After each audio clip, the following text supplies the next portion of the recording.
Hey guys, ito nga pala yung ulam namin kaninang umaga. Actually, ito isang mabilisang recipe lamang at murang ulam na rin. Pero, super masustansya nito and super sarap din. Kaya naman, samahan mo na ako magluto. So, una nga ay naghiwa ako ng sibuyas. Syempre, yan po hihiwain natin ng ganyan kalalaki and naghiwa rin po ako ng bawang. Sa araw-araw ba naman ang pag-iisip ng ulam, talaga namang mauubusan ka na ng idea. Kaya naman kung katulad kita, isama mo na ito sa recipe mo tuwing agahan nyo. Dahil bukod nga sa simple lamang, masustansya at talaga namang napakasarap din naman ito. So ayan, gumamit nga din ako dito ng 4 na pirasong hinog na kamatis. Mas maganda po na hinog yung kamatis na gagamitin nyo. Then set aside po muna, tapos dito sa isang tasa ay magkakrak po ako dito ng 4 na itlog. Maiba naman po yung recipe natin sa itlog, hindi yung puro prito lang. Naku, ayan na nga, naglagay ako ng konting pampalasa katulad po ng paminta at asin. So ayan natin babatihin. Tapos sa isa pong kawali ay nagpainit ako ng mantika at atin po yang ipiprito. Pero hindi naman po kailangang pritong-prito.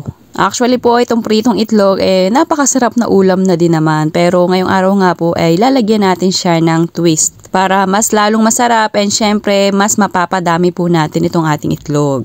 Sa kapareho pong kawali ay nagisa na po ako dito ng bawang at saka sibuyas. Gisa-gisahin lamang po at after pong magisa itong ating sibuyas at bawang ay ilalagay po natin yung ating hiniwang kamatis. Mas maganda po kung lulutuin nating mabuti yung ating kamatis para mas lumabas yung pinakang katas nito and syempre lumabas yung pinakang lasa nitong ating kamatis. So kapag po yan ay lumambot na ay maglalagay po tayo ng mga pampalasa. So naglagay po ako dito ng kalahating chicken cube, oyster sauce, paminta, at saka po 1 kutsara ng ketchup. Actually po, tansyameter na lang yung ginamit ko dito. Depende na po sa inyong panlasa. Dahil yung atin naman pong mga pampalasa sa ulam, ay pwede naman po lahat yung i-adjust. So ayan, naglagay na rin po ako dyan ng 1/4 cup na water. At hahayaan ko po yung makakulo pa para mas lalo pong maluto yung ating kamatis. At ayan nga, naubusan ng gas yung aking butane. Kaya naman napalipat ako ng pagluluto. After nga po magkuluan na, inilagay ko na dito yung ating scrambled egg.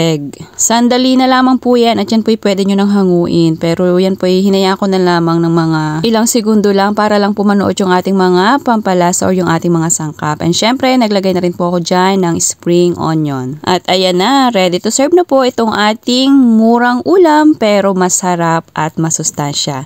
So, sana nagustuhan nyo po yung ating recipe ngayong araw. Para naman po bukas ng umaga, meron ka ng idea sa kung ano bang ihahain mo na naman sa iyong pamilya. So, thank you for watching. Serve and enjoy!